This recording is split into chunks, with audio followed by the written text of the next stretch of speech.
টুনির ছানার মাংসের পাকোড়া খেতে ইচ্ছে করছে আমাদের।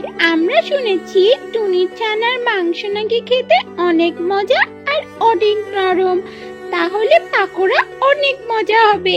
মা, তুমি যে করে হোক আমাদেরকে টুনির ছানার মাংসের পাকোড়া তৈরি করে দাও।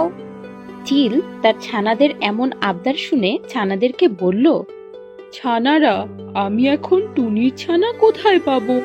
আমার জানা মতে এখনো এই বনে কোনো টুনি ছানা ফোটায়নি।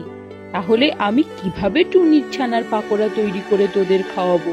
তোরা এটা ছাড়া আমার কাছে যা খেতে চাস আমি তোদের তাই খাওয়াবো, কিন্তু টুনির ছানার পাকোড়া বানানো আমার পক্ষে সম্ভব না। চিলের মুখ থেকে এইরকম কথা শুনে তার ছানারা কান্না শুরু করে দিয়ে বলল, আমরা কিচ্ছু জানি না মা, আমরা টুনির ছানার পাকোড়া খাবো। আর তুমি যদি আমাদেরকে টুনির ছানার পাকোড়া তৈরি না করে খাওয়াও, তাহলে আমরা আজ থেকে কোনো খাবার মুখে দিব না। মনে রেখো মা, আজ থেকে আমরা অনশন করব। চিল তার ছানাদের মুখ থেকে এইরকম কথা শুনে বেশ চিন্তায় পড়ে যায়। চিল তখন মনে মনে ভাবে, আমার ছানারা একটা খাবার খেতে চাইছে, আমি মা হয়ে যদি আমার ছানাদের সেই খাবার না খাওয়াতে পারি তাহলে আমি কেমন মা হলাম? যে করে হোক আমাকে টুনির ছানা খুঁজে বের করতে হবে। আমি বেঁচে থাকতে আমার ছানাগুলো না খেয়ে মরে যাবে, তা আমি কিছুতেই হতে দেব না। চিল তখন তার ছানাদের বলল, ঠিক আছে আমার ছানারা, তোমরা যেহেতু টুনির ছানার পাকোড়া খেতে চাইছো, তাহলে আমি যে করে হোক তোমাদের টুনির ছানার পাকোড়া তৈরি করে খাওয়াবো। আচ্ছা, তাহলে তোমরা সাবধানে বাসায় থাকো, আমি তোমাদের জন্য টুনির ছানাদের খুঁজে বের করব। আর এইদিকে টুনি, লুসি পায়রা, কাক, চড়ুই মিলে একটা জায়গায় থাকে। টুনি অনেক দিন পর ছানা ফোটাতে পেরেছে। এই খুশিতে টুনি তখন বনের সব পাখিদের মিষ্টি খাওয়াচ্ছিল। এমন সময় চিল ওই পথ দিয়ে যাওয়ার সময় কাকের সাথে দেখা হয়ে যায়। চিল তখন কাককে দেখে বলে উঠল, আরে কাক ভাইয়া, আজকে তোমাকে এত খুশি লাগছে কেন? কি হয়েছে? আর বলো না, টুনি বোন অনেকদিন পর ছানা ফুটিয়েছে, তো সেই খুশিতে আজকে বনের সব পাখিদের মিষ্টি খাওয়াচ্ছে। তুমি চাইলে তুমিও মিষ্টি খেতে পারো। এই তো মহা খুশির খবর, তাহলে আমি কেন এই খুশিতে থাকবো না? চলো টুনির ছানাগুলোকে দেখে মিষ্টি খেয়ে আসি। কাক তখন শয়তান চিলের কথা বিশ্বাস করে চিলকে নিয়ে টুনির বাসায় চলে যায়। চিল টুনির বাসায় ফুটফুটে দুটো ছানা দেখে মনে মনে কুবৃত্তি আঁকে আর বলল, বাহ, টুনির ছানাগুলো দেখতে তো অনেক মোটা তাজা। এইগুলো দিয়ে আমার ছানাগুলোর জন্য অনেক মজাদার পাকোড়া তৈরি করতে পারবো। যে করেই হোক টুনির ছানাগুলোকে আমাকে এখান থেকে নিয়ে যেতে হবে। কিন্তু এখন সবার সামনে তো টুনির ছানাগুলোকে নিয়ে যেতে পারবো না। কালকে যখন টুনি তার ছানাদের জন্য খাবার জোগাড় করতে যাবে, তখন আমি টুনির ছানাগুলোকে এইখান থেকে নিয়ে চলে যাব আর আমার ছানাদের মনের ইচ্ছা পূরণ করব। আমার কাছে যে কি খুশি লাগছে কি বলবো। আমার ছানাগুলোকে আর বেশি দিন অনশন করে থাকতে হবে না। এই বলেই চিল তখন খুশি মনে টুনির কাছ থেকে মিষ্টি খেয়ে চলে যায়। পরের দিন টুনির বাসার পেছনে লুকিয়ে থাকে। কোন সময় টুনি বাসা থেকে বের হয়ে যায়, তার অপেক্ষা করতে থাকে। টুনি তখন তার ছানাদেরকে বলল, আমি তোমাদের জন্য খাবারের খোঁজে বের হচ্ছি, তোমরা বাসায় সাবধানে থেকো। আর মা খুব তাড়াতাড়ি তোমাদের জন্য খাবার নিয়ে বাসায় ফিরে আসবে। নিজেদের খেয়াল রেখো তোমরা, কেমন? টুনি তখন তার ছানাদের কাছ থেকে হাসি মুখে বিদায় নিয়ে খাবারের খোঁজে বের হয়ে যায়। আর এই সুযোগে চিল তখন টুনির ছানাগুলোকে মেরে নিয়ে চলে যায়। আর এই দিক দিয়ে টুনি বাসায় এসে ছানাদেরকে না দেখে কান্না শুরু করে দেয়। টুনির কান্নার আওয়াজ শুনে কাক, লুসি পায়রা, টিয়া আর টুনির কাছে টুনির কান্নার কারণ জানতে চাইলো। টুনি তখন সবাইকে বলল, আমার ছানাদেরকে বাসায় রেখে আমি খাবারের খোঁজে বের হয়ে যাই, আর বাসায় এসে দেখি আমার ছানাগুলো বাসায় নেই। আমার ছানাগুলো কোথায় গেল? বলেই টুনি আবার কান্না শুরু করে দেয়। কাক, টিয়া, লুসি পায়রা তখন টুনির কথা শুনে ভাবতে থাকে। এমন সময় কাক দেখতে পেল টুনির বাসার মধ্যে চিলের পাখনা। তখন কাক বলে উঠল, আমি বুঝতে পেরেছি টুনি বোন, তোমার ছানাগুলোকে কে নিয়ে গেছে? এই দেখো তোমার বাসায় চিলের পাখনা, তার মানে শয়তান চিল ওই দিন মিষ্টি খাওয়ার নাম করে এখানে এসে তোমার ছানাগুলোকে নিয়ে যাওয়ার জন্য প্ল্যান করে গেছে। শয়তান চিলকে একটা উচিত শিক্ষা দিয়ে আসতে হবে। চলো আমরা সবাই তাড়াতাড়ি চিলের বাসায় যাই, না হলে চিল যদি টুনির ছানাদের কোনো ক্ষতি করে ফেলে। সবাই মিলে তখন চিলের বাসায় যায়। চিল তখন বাসায় ছিল না। টুনি চিলের বাচ্চাদের সাথে তার ছানাদেরকে দেখে অনেক খুশি হয়ে যায়। টুনির ছানাগুলো তখন বলল, মা, আমাদেরকে তাড়াতাড়ি এইখান থেকে নিয়ে যাও, না হলে চিল আমাদেরকে তার ছানাদের জন্য পাকোড়া তৈরি করে ফেলবে। চিলের ছানাদের নাকি আমাদের মাংস দিয়ে পাকোড়া খেতে ইচ্ছে করছে। মা, আমাদেরকে তাড়াতাড়ি এখান থেকে নিয়ে চলে যাও, যে কোনো সময় শয়তান চিল চলে আসবে। টিয়া তখন টুনির ছানাগুলোকে বলল, চিন্তা করো না তোমরা, আমরা সবাই এখানে চলে এসেছি। চিল তোমার কোনো ক্ষতি করতে পারবে না। কিন্তু চিলকে এইভাবে ছেড়ে চলে গেলে নেক্সট টাইম আবার এমন করতে চাইবে। তাই চিলকে একটা উচিত শিক্ষা দিতে হবে, যাতে চিল ভুল করেও এমন কাজ না করতে পারে। লুসি পায়রা তখন বলে উঠল, আমার মাথায় একটা বুদ্ধি এসেছে। চিলের ছানাদের অনেক শখ হয়েছে টুনির ছানাদের মাংস দিয়ে পাকোড়া খাওয়ার, তাদেরকে পাকোড়া খাওয়াচ্ছি। লুসি পায়রা তখন টুনির ছানাদের জায়গায় চিলের ছানাদের রেখে যায়, আর চিলের ছানাদের জায়গায় টুনির ছানাগুলোকে রেখে যায়। চিল তখন ভুল করে তার ছানাদের মাংস দিয়ে পাকোড়া তৈরি করে ফেললো। পাকোড়া তৈরি করে চিল তার ছানাদের জন্য নিয়ে আসে। এসে দেখলো তার ছানাদের জায়গায় টুনির ছানাগুলো বসে আছে। চিল তখন অবাক হয়ে বলে ওঠে, এখানে তো দেখছি টুনির ছানাগুলো, তাহলে এতক্ষণ কাদের মাংস দিয়ে পাকোড়া তৈরি করে আনলাম আমি? আর আমার ছানাগুলো কোথায়? তাদেরকে তো দেখতে পাচ্ছি না। চিলের মুখ থেকে এইরকম কথা শুনে কাক, টিয়া, লুসি পায়রা সবাই এক এক করে বের হয়ে আসে। টিয়া তখন চিলের উদ্দেশ্যে বলে উঠল, তোমার ছানাগুলোকে কখনোই খুঁজে পাবে না চিল ভাইয়া, কারণ এই পাকোড়াগুলো যে মাংস দিয়ে তৈরি করেছো সেগুলো তোমার ছানাদের। তুমি ভুল করে টুনির ছানাদের রেখে তোমার ছানাগুলোকে নিয়ে গেছো। টিয়ার মুখ থেকে এইরকম কথা শুনে চিল তখন কান্না শুরু করে দেয় আর বলতে থাকে, এ আমি কি করলাম? নিজের ছানাদের মাংস দিয়ে পাকোড়া তৈরি করে আনলাম কিভাবে আমি? বলেই চিল কান্না শুরু করে দেয়। তখন টুনি এসে চিলকে বলল, দেখলে চিল ভাইয়া, তোমার ছানাগুলো এখন তোমার কাছে নেই। তোমার কেমন লাগছে?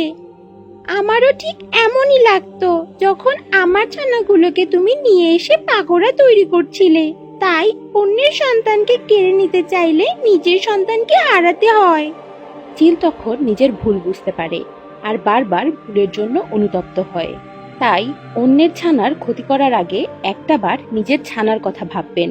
আপনার ছানার সাথে যদি এমন হয় তখন আপনার কাছে কেমন লাগবে? সব সন্তানেরাই তাদের মায়ের কাছে অনেক দামি। তাই নিজের একবেলার সুখের জন্য অন্যের মূল্যবান জিনিস কেড়ে নেবেন না। রসুলপুর গ্রামে একটা টুনি থাকতো। টুনির একটা মাত্র বাচ্চা। টুনি তার বাচ্চাকে নিয়ে অনেক কষ্ট করে গাছের মধ্যে বাসা করে থাকতো। টুনি যখন খাবারের জোগাড় করতে যেত, টুনির বাচ্চাকে সবসময় খুব যত্ন করে ঢেকে যেত, কারণ ওই বনে থাকতো একটা বাজ পাখি, আর ওই বাজ পাখির কোনো সন্তান ছিল না। তাই এই বনে কোনো পাখির বাচ্চা হলে সে চুরি করে নিয়ে চলে যেত। তাই এই বনের মধ্যে কোনো পাখি বাচ্চা ফোটাতো না। টুনির যেহেতু আর কোথাও যাওয়ার জায়গা ছিল না, তাই টুনি কষ্ট করে এই বনের মধ্যেই থাকতো। টুনি সব সময় বাজ পাখির ভয়ে ভয়ে থাকতো। কোন সময় বাজ পাখি চলে আসে সেই ভয়ে টুনি সব সময় তার বাচ্চাকে পাহারা দিত। এইভাবে কিছুদিন কেটে গেল। এই বনের মধ্যে খাদ্যের অভাব দেখা দেয়। টুনি তখন ভাবে, তার এই ছোট্ট বাচ্চা রেখে কিভাবে অন্য বনে যেয়ে খাবার সংগ্রহ করবে।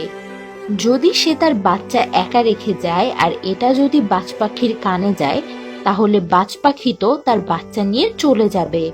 কিন্তু এইভাবে খাবার না খেয়ে আর কতদিন বেঁচে থাকা যাবে?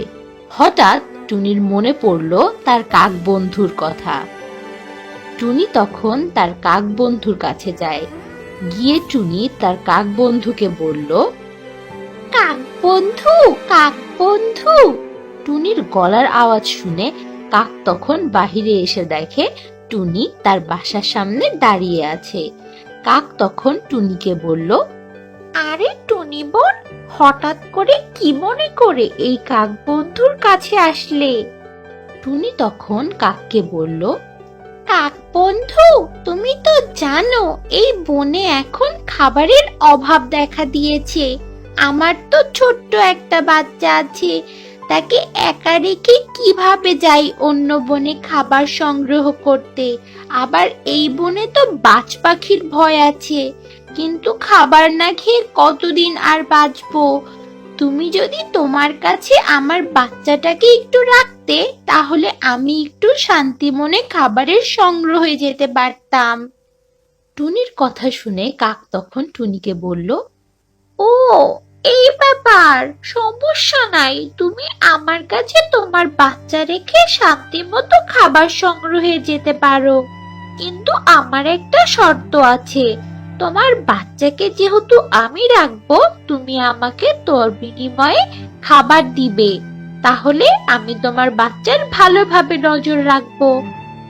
টুনি তখন কাককে বলল, ও এই ব্যাপার, কোনো সমস্যা নেই, আমি তোমার জন্য খাবার নিয়ে আসব, কিন্তু কাক বন্ধু, তুমি আমার বাচ্চাটার ওপর একটু ভালোভাবে নজর রেখে, বুঝতে তো পারছো বাজ পাখি কিন্তু যে কোনো সময় আমার বাচ্চাকে চুরি করে নিয়ে যেতে পারে, তুমি একটু সাবধানে রেখো। কাক তখন টুনিকে নির্ভয় দিয়ে বলল, আমি থাকতে তোমার বাচ্চার কিচ্ছু হবে না টুনি বোন, তুমি বরং আমার কাছে তোমার বাচ্চাকে এনে রেখে খাবার সংগ্রহে তাড়াতাড়ি বেরিয়ে পড়ো, তাড়াতাড়ি গেলে তাড়াতাড়ি ফিরে আসতে পারবে। টুনি তখন তার বাসা থেকে বাচ্চাকে এনে কাকের বাসায় দিয়ে যায় আর খুশি মনে খাবার সংগ্রহ করতে বের হয়ে যায়। কাক তার কথা মতো টুনির বাচ্চার ভালোভাবে খেয়াল রাখে। প্রথমবারের মতো টুনি খাবার সংগ্রহ করে এসে তার বাচ্চাকে সুস্থ দেখে অনেকটা খুশি হয়ে যায়। আর কাককে তখন টুনি বলল, কাক বন্ধু, কাক বন্ধু, তোমাকে কি করে যে ধন্যবাদ জানাবো আমার ভাষা নেই।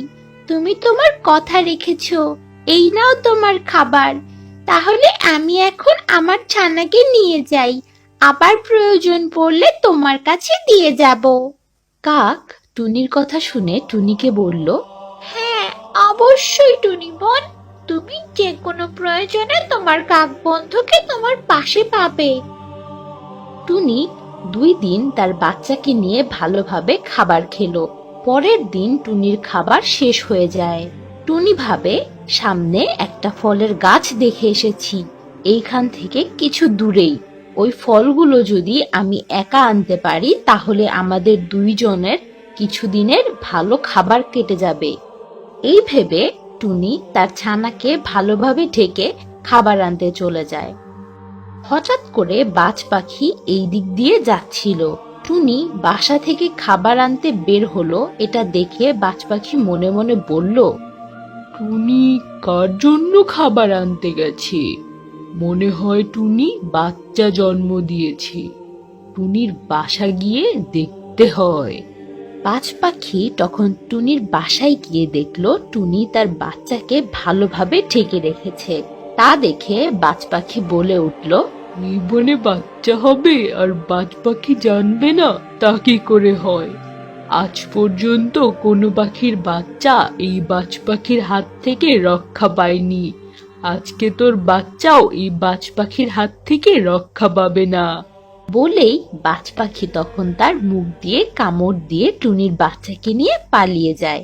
আর এই দিক দিয়ে টুনি অনেকগুলো ফল নিয়ে খুশি মনে বাড়ি ফিরছে আর মনে মনে বলছে, ভালোই হয়েছে, আজকে কাক বন্ধুর কাছে আমার বাচ্চাকে দিয়ে আসিনি। কাক বন্ধুকে শুধু শুধু আমাকে এতগুলো ফল দিতে হতো, এখন আমি আমার বাচ্চা সহ কয়েকদিন ভালোভাবে এই ফলগুলো খেতে পারবো। আহা, কি যে খুশি লাগছে। টুনি যখন বাসায় ফিরে তখন তার ঢেকে যাওয়া বাসা আউলা ঝাউলা হয়ে পড়ে আছে। তা দেখে টুনি অনেক ভয় পেয়ে যায়। আর খাবার রেখে তাড়াতাড়ি পাতাগুলো সরাতে সরাতে টুনির চোখ বড় বড় হয়ে যায়। টুনি দেখে তার বাসায় তার বাচ্চা নেই। টুনি তখন ভাবতে দেরি হয় না যে অন্য সব বাচ্চাদের মতো তার বাচ্চাও বাজ পাখির পেটে গেছে। টুনি তখন কাঁদতে কাঁদতে বলতে থাকে, কেন আমি এত বড় ভুল করেছি? আমি যদি লোভ না করে কাক বন্ধুর বাসায় আমার ছানাকে রেখে যেতাম, তাহলে আজকে আমার ছানাকে হারাতে হতো না। অতি লোভ কেন করতে গেলাম আমি? এই গল্প থেকে আমরা এই শিক্ষাই পাই যে কোনো কিছু নিয়ে অতিলোভ করতে নেই। অতিলোভ করতে গেলে শেষ পর্যন্ত সবকিছুই হারাতে হয়।